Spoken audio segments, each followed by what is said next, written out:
Patricia over those 18 years too, so I got to know what an amazing guy Mark was.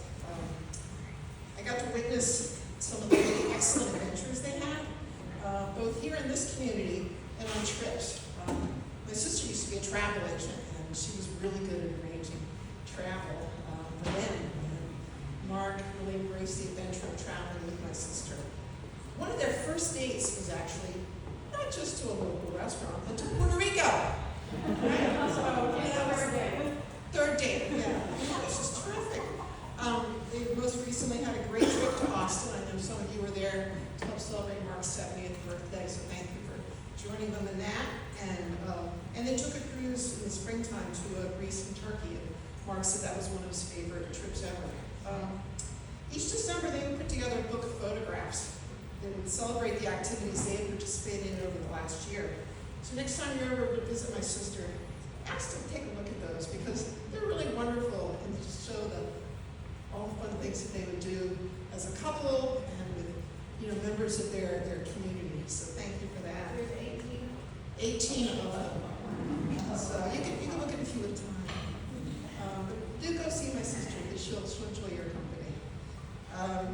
I came up to Maine sometimes, which is where I live, and to visit. They had some good adventures. One time, the rental car they were supposed to get just wasn't going to work out. So the guy's like, well, I do have this little tiny white Miata 2-seater convertible. Do you want that? And Mark's like, yeah. And so you kind of, Mark's grin, right? I mean, the smile on his face when he's in the driver's seat, when my sister's next to him in this little tiny car, and they're heading off to all these cool coastal routes in Maine.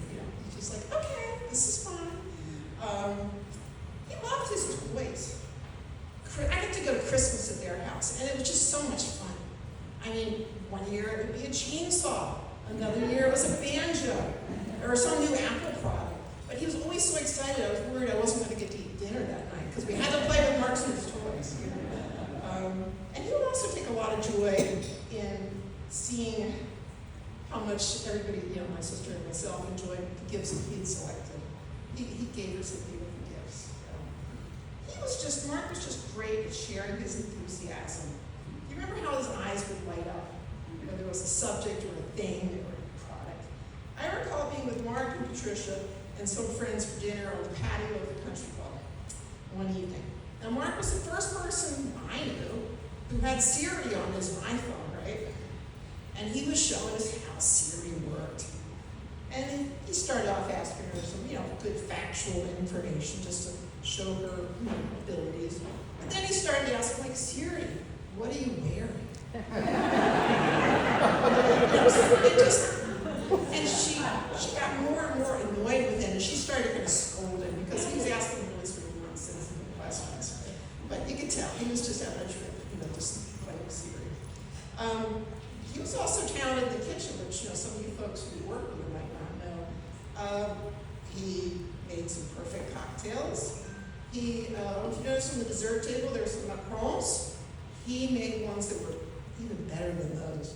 At Christmas time, he was terrific at grilling, very multi-talented on that front. He was also really generous in sharing his expertise. He was my go-to tech guy. I mean, why call Apple support when I can call my brother-in-law? And he helped me pick out a digital piano. I love just sitting and talking with Mark, as other people have mentioned. Despite his brilliance and his really broad knowledge, he could really explain concepts, whether it was AI or it was music, in a way that, mere mortals like, myself, I get this, okay, thank you. He was so good at interpreting information and helping you have his enthusiasm too, right? I share a love of music with Mark, and I loved hearing him describe his favorite musicians. One of whom was Janis Joplin. When he was 15, his mother took him to Atlantic City. It was 2 weeks before Woodstock, and he got to see Janis Joplin and a whole bunch of other 60s bands.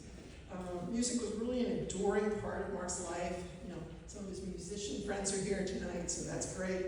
And he delighted in sharing the recordings that his daughter Amy makes, playing violin too. He played some for me pretty recently. I'd like to highlight Mark's kindness. Our parents lived in Asheville, my sisters and mine, and he accompanied, Tricia on many trips out there to help with their care. And you can tell a lot about a person by how they are with animals.